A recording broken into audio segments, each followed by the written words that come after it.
Hello, everybody. Welcome to Shoop Speaks. This is a new channel where I talk to you guys about solving life's biggest problems and, more specifically, how to live a better life in your day to day normal activities. So, the topics that I'm going to be talking about are going to mostly be at a beginner level. So, if you're someone who's a self help junkie or has been reading plenty of books, then a lot of this information might not seem very new to you. But if you're someone who is looking to make changes in their life to increase their overall happiness from day to day, then stick around because I have some information to share. Today, we're going to talk about what is happiness and what are the steps that it takes to get there. Before we dive into the steps to becoming happy, we first must discuss why is it that so many people are unhappy? And there's a lot of reasons, a lot of variously discussed topics out there. The situation can get a little muddy, you know? It's really not one specific thing that makes people unhappy, but a combination of things throughout their daily lives. As it compounds, it leads to an overall less satisfying life. So let's talk about some of the reasons why people are unhappy. The first one is maybe the most obvious one. It's because they're bogged down with responsibilities. People are working longer hours than ever before, especially in corporate settings, but even in non-corporate settings as business owners, people are working longer hours to try to achieve new levels of wealth, which is all well and good, but what happens is when you have so many responsibilities and you don't take the time to put everything into perspective or take that time to take a step back and relax a little bit, then the responsibilities can become overwhelming. And this is what leads to burnout. Now, burnout is a place that nobody should ever get to, but it does happen. And we're going to talk about ways to avoid burnout in another video, but moving on to number two, unfortunate situations. So everyone has one, two, maybe even more than that, of really unfortunate situations that come up in your life. Loss of a loved one, a huge financial loss, maybe an injury. There's all sorts of different things that you can put into these categories, but generally speaking, these are unavoidable situations, or mostly unavoidable situations that people come across, and it would make anyone unhappy, which is very true. The one thing I can say about unfortunate situations is you don't become sad because of a situation. You become sad due to your reaction to that situation. So if you're in this category, the best way to change your state is to change your outlook. And we will talk about that as well. Number three, lack of essential life habits. Sometimes it's what you don't know that hurts you. So maybe someone who doesn't exercise, who doesn't understand the importance of exercising. But exercise is an important function of life. Everyone needs to get up and get moving in some sort of way, because a lot of times the mind can't figure things out on its own. It's the way that the body moves, and when the body is moving and the body feels like it's in action, the mind responds and leads to an overall happier state. And then there's other life habits. I think meditation is something that everybody should be doing. Meditation isn't like what you see in the movies where people are sitting in a temple for like 3 days straight, not doing anything but just sitting. Really, all meditation is just focusing on your breathing. And focusing on your breathing will allow you to be in the moment more. And when situations arise that might be stressful, you're more apt to handling it. And then socializing, whether this is with a boyfriend or girlfriend, or just a friend group, or even just talking to family. We all need people to interact with, not just interact with in a social manner, getting to know people, having friends, having support. If you're going about all your actions in a lone wolf lifestyle, well, it can work for maybe a few weeks, a month or so, but then after a while, it will get very lonesome and you won't make very much progress in your happiness goals. Now, number 4, dopamine overload. Dopamine is the neurotransmitter in your brain that responds to pleasure activities. So that's, eating a hamburger or having sex, stuff like that. But nowadays, we have access to unlimited amounts of dopamine from all types of different sources. We could be playing video games 1 hour, watching porn the next hour, then drinking alcohol the next hour, then ordering fast food. And you really, unless you put limits for yourself, you can extend that dopamine rush as much as you want.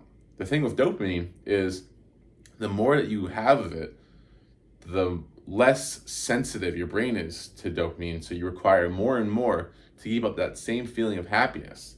And then when you withdraw from that dopamine, then your natural state is very low. So it's important to keep dopamine levels in check as much as possible. And we will talk about that soon as well. And then the last one I want to put is breaking promises. This one isn't talked about as much as the other 4 have been talked about, but breaking promises to yourself mostly, but it can also be to other people as well, can make people very, very unhappy because subconsciously they're starting to doubt themselves and they don't even trust their own actions. So it makes it harder for them to accomplish anything because they don't trust that they can accomplish anything. One of the greatest things I heard from any self-help guru was from Bejas Kulian, but he talked about the importance of not hitting snooze on your alarm. Now, something as simple as that, like, I thought it was because so you can get up earlier, but what it really is when you set your alarm, you're basically making a promise to yourself that you are going to wake up at this time the next day. So when you hit snooze, you are telling yourself the first action that you do in the morning, you are telling yourself that it is okay to break my own promise. And doing something like that will just lead to an entire day of breaking promises subconsciously without you even realizing it. It just makes it much harder to maintain good habits. So that is one of many ways that you can break a promise to yourself, but there are other ways, and we will talk about that as well. So those are basic reasons why people are unhappy, and subscribe to this channel because I will make sure to delve into each of these 5 topics deeper, but that's just a basic level. So let's go over to this side of the board. What is the equation to becoming happy? Well, step number 1, and if you're here, you've already accomplished step number 1, which is to identify your feelings, recognize that you have a problem. If you can't change unless you understand that you want to change, otherwise you're just living in ignorance. But if you're here, there's obviously something that you want to change about your life. So identifying those feelings is the most important aspect of this whole thing, because that's what gets the ball rolling. Number 2, identify one thing in your life that you want to improve on. Is it your finances? Do you want to make more money this year? Do you want to have a different career? Maybe it's your fitness. Maybe you're looking to lose weight. Maybe you're looking to gain weight. Maybe you're looking to gain muscle. Maybe you're trying to eat healthier. All right? A lot of times when people are looking to change, they want to do a complete overhaul of their life, which is good if you recognize that your life is messed up in various different ways. But what's really important is that you don't do it all at once, because for one simple reason, it will not work. If you try to change all your habits at once, you're going to come crashing down, whether it's a day, an hour, 7 days, eventually the train will stop, because Your brain has picked up on the habits that you've been doing over the years. And if you just try to suddenly stop, your brain's going to get confused and think and put yourself into survival mode and revert you back to your old state. If you focus on just one thing that you can change, one micro habit, then once you master that habit, then it becomes part of your everyday life, and then you can tackle the next thing. What I wrote here next, so now you're starting to eliminate bad habits from your life. Now it's time to start setting goals for yourself. You can't just eliminate a habit and just have a void in your life. You also need to implement things into your life to make it more enriching. You have to put the work in to be happy. Plain and simple. This is really the whole point of this video, is that you have to put the work in if you want to be happy.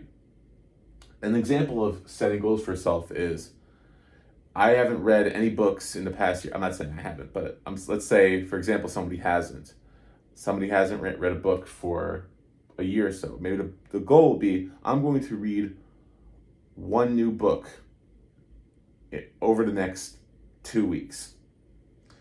So then they do that, they complete that, and then once that's finished, they go on to the next book. Then you repeat this habit over 60 days. So if that's every 2 weeks, let's say you're reading 4 to 5 books over that 2-month time period.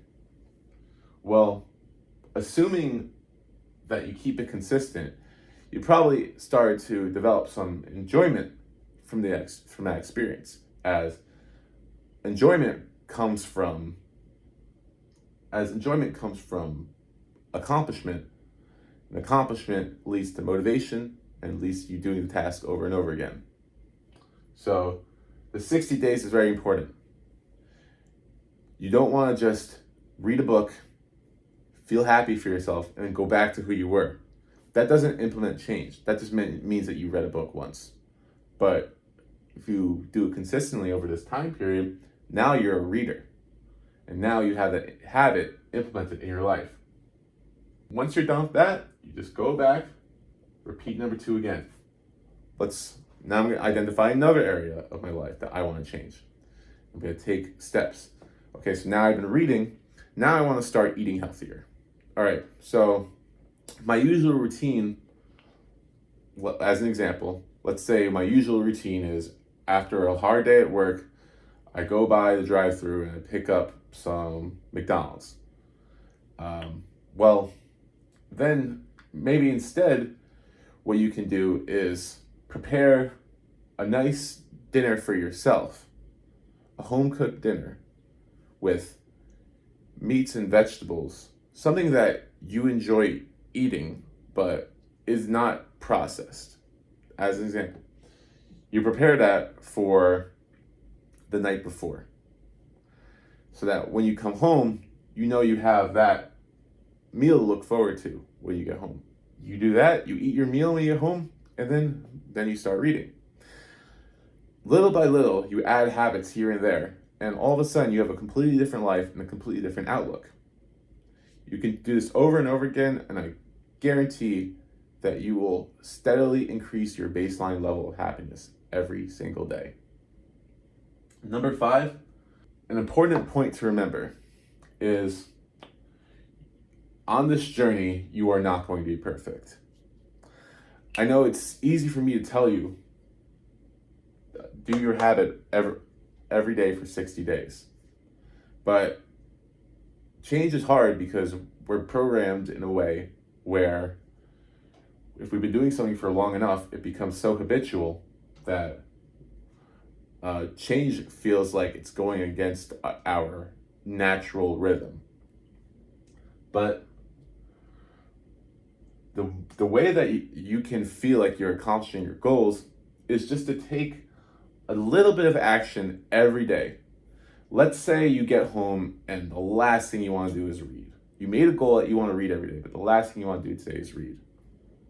Well, tell yourself that you are going to read 1 page. You're going to sit down and just read a page, and you are going to feel accomplished. two things are going to happen. There's two possibilities. One, you open a book, you read one page, and then you do what you said you were going to do, and you read for that day. But what might also happen is you start reading that one page, and you sat down, you're already started the process. You're like, you know what? I'm going to continue. I'm going to do a little bit more. The key isn't to dominate every day of your goals. That's going to be the eventual goal once you get a little more advanced. But for now, just take the tiniest bit of action, make the tiniest tweak in your daily habits. And last one is, throughout this entire process, you need to enjoy the journey. The biggest fallacy I see in today's world is people striving towards some end goal and telling themselves either out loud or subconsciously that they won't be happy until they get what they want. So if you want to be in shape, then I'll tell you right now that there is going to be no point where you are in the perfect shape. And even if you are, you still have to maintain that shape. So it doesn't matter when you get there. And I put "get there" in quotes because there really is no destination when it comes to self-improvement. You have to enjoy each step of the way. If you mess up, just consider it part of the journey. If you have a big day, give yourself a pat on the back and, maybe reward yourself. Reward yourself in a way that is productive, that doesn't reverse the progress you've made, but find ways to make the journey enjoyable. If you enjoy what you're doing in any aspect, it's going to be a lot easier to stick to habits. So anyway, I appreciate you all watching, and if you want to learn more about becoming happier and instilling things into your life for a happier life, then please subscribe to this channel, as I will soon be going over these 5 topics in greater detail. Thank you.